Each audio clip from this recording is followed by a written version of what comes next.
I'm at the whiteboard. I've got my dry erase marker. That means one thing and one thing only. We are back. Hold on. X and O's to Joe's right now.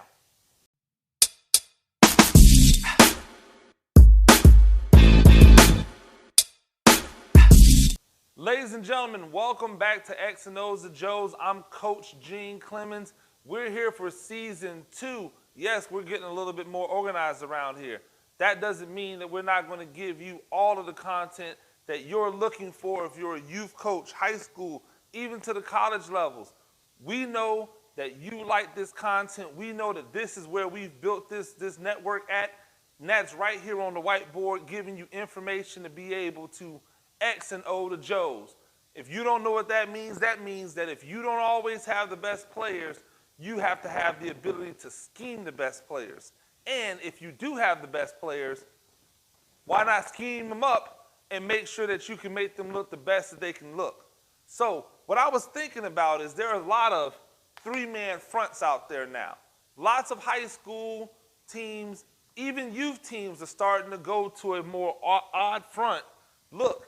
And that means having to deal with the end and, more importantly, this rusher off of that side. So I decided what better way to start this year off than to give you the opportunity to understand how to take advantage of not only dictating where this guy has to come from, but also how to then exploit the other side when you know where that guy is coming from. So stay tuned. It's going to be a good one.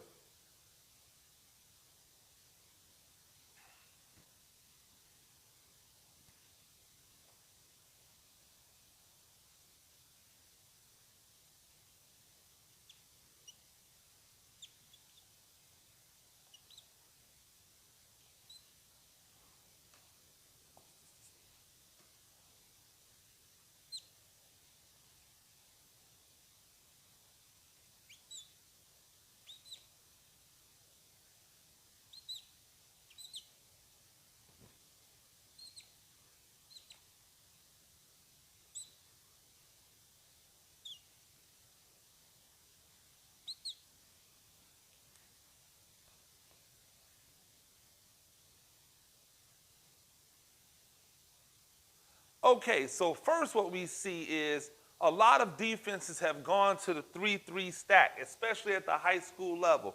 The 3-3 stack over the past probably 10 years has been in vogue on the defensive side of the ball, and it's always given people fits because you never really know where the pressure's coming from, at least when I run the 3-3-5 as a defense. You're never going to know where the pressure's coming from because I'm constantly sending 5, sometimes even 6 players to the line of scrimmage. But there is a way that you can dictate to make sure that they stay fundamentally sound.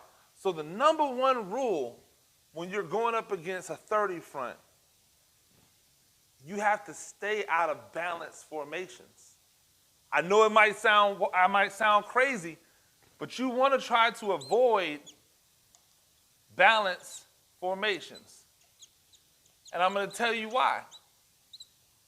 Because when you stay in a balanced formation, you can't dictate where their pressure comes from. They can send the pressure from anywhere and still be able to get to you.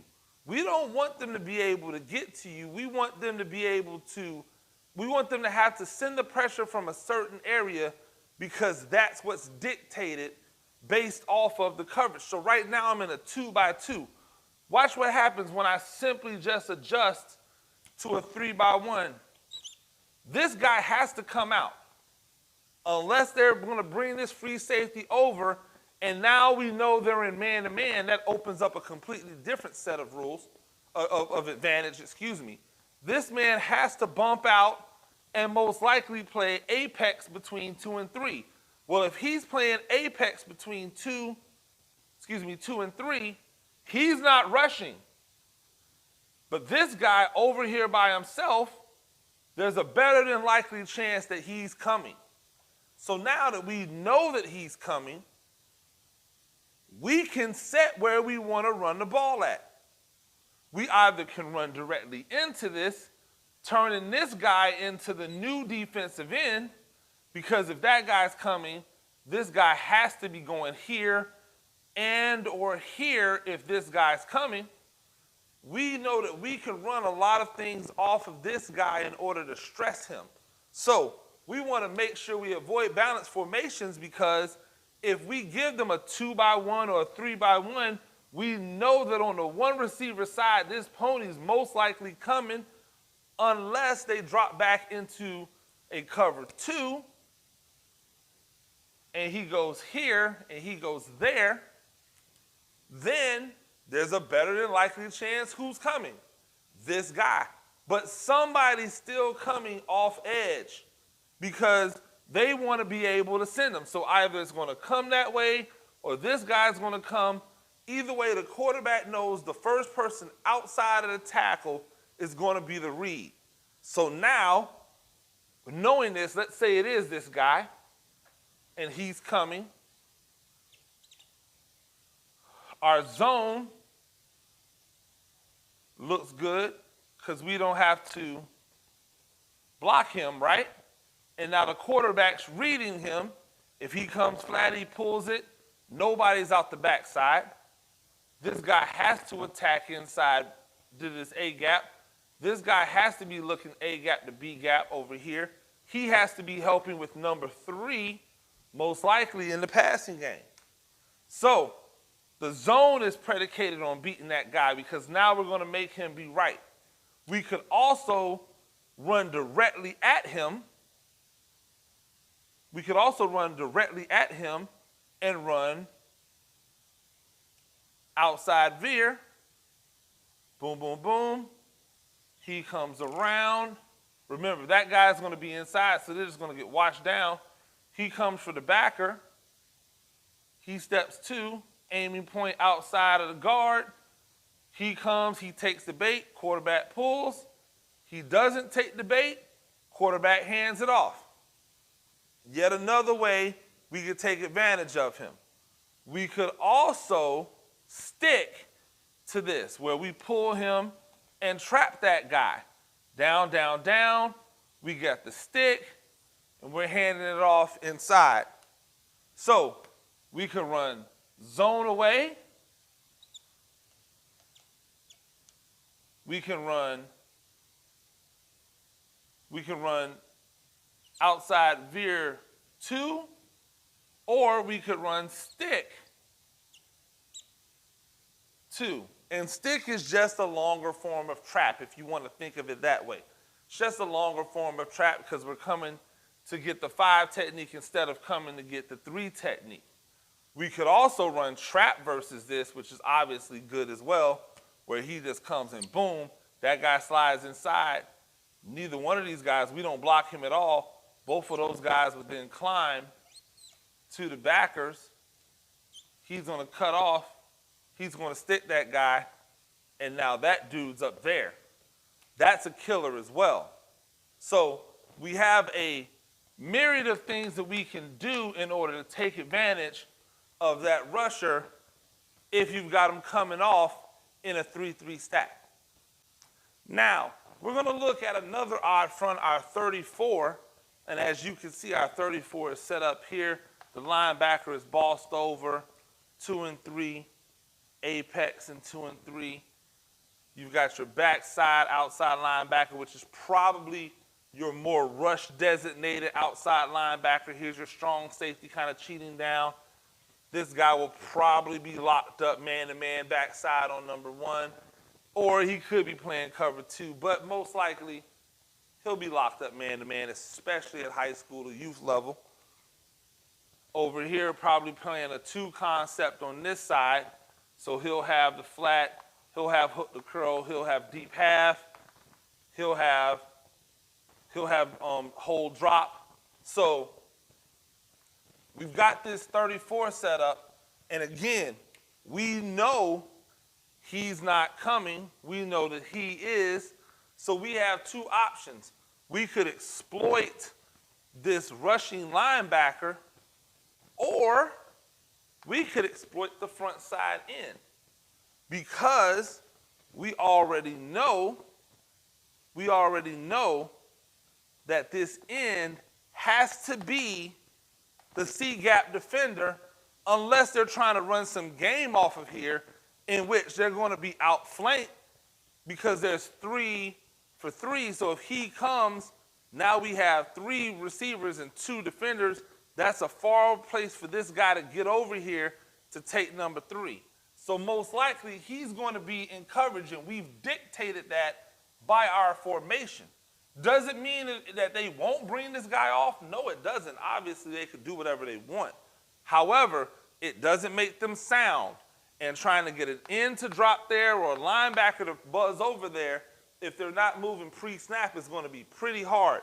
And if they are moving pre-snap, your quarterback should see it, and there should be a proper check in place to take advantage of it.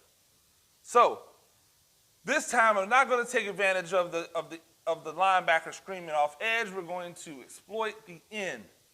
And again, against a 3-man front with this end, we want to never allow him to know what it is we're doing. So sticking with the trilogy of runs that I like to run: zone,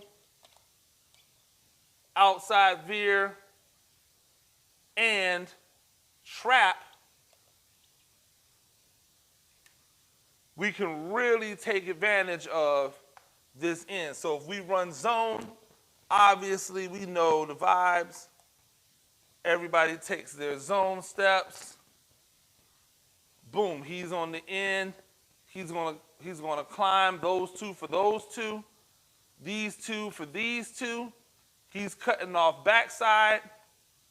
He's going to be unblocked because the quarterback's going to read him. So when we open this way, quarterback's reading backside in. Not the front side in, he's going to read backside in. We're going to run zone to him. Now, we'll also trap him. So now, we'll come almost the same footwork for the back in the trap, because we want to get these guys thinking this way to hopefully get this nose to bite over there, right? So we'll take care of the nose. He'll come down here, work there. He'll come down to secure the gap, work to the backer. He's going to fold in. He's going to open up, not fold in. He's going to open up and then go into the line of scrimmage to kick this in to make sure this guy stays that way. These 2 guys will then double team there to there. He's going to cut off. And again, quarterback will keep this guy honest even in trap. So he opens up opposite the hole, running back there, and hugs right off of that double team block and stays far away from that end. So we trap him. Now, you can also attack them via outside veer. So this time we're going to look at attacking this defensive end. We don't even want to block him. We're going to come down, down, down. So get this double team on this nose, bring this guy for the backside backer, pull for this front side backer, and then step hinge on the backside. Now we're attacking the outside leg of the guard. Quarterback's going to step, read this front side in. He's blocking here, he's swinging. If the end comes down, quarterback's going to keep it. If this linebacker flashes, he's going to drop it to number 3, who's keeping relationship. An easy way to take advantage of the end in the outside veer. But here's another thing I like. You know how much I love jet power read. I think it's the best run play in football.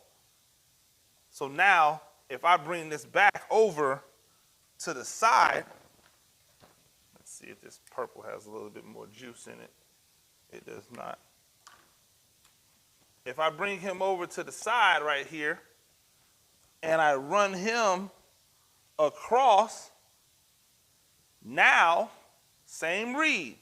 If this guy comes down, quarterback, shuffle, shuffle, hands off the ball. If this guy comes and tries to take this away, shuffle, shuffle, downhill. Same blocking scheme. The only thing that's going to change is the responsibility of the quarterback and the running back. So if the quarterback becomes the downhill runner in jet power read, the back is the downhill runner in our outside veer. So that's all the time we have for you today. Remember, do not let these odd front teams dictate to you or have you scrambling. You put them in a position that if they want to do what they want to do, they have to be unsound. Don't allow them to bring guys from everywhere where you don't know where the pressure's coming from. Dictate to them. That's something that you can do as an offensive coordinator to help your offense out. Remember, join us every Monday. That is when our X and O's of Joe series will air, is on Mondays. This is a special Thursday edition, but join us this Monday. We'll have you locked every Monday all summer long. You're not going to want to miss it. Also, remember to like, subscribe. Also, leave comments. Hey, listen, coaches, I know that you guys are out there. Some of you agree with me. Some of you don't agree with me. I want to hear from all of you because that feedback is how we get better. We have a community of people who teach. Let's teach together. If there's something you want to see, I want to do it. If there's something you think that you want to show me, and then I'll present it to the world, or we can present it to the world together. So let's work as a community. Let's continue to build this up. I love the fact that all of you have been so into this with me. We're back for another season. I'm looking forward to it. So until next time, I'm Coach Gene Clemens. Y'all have a great day.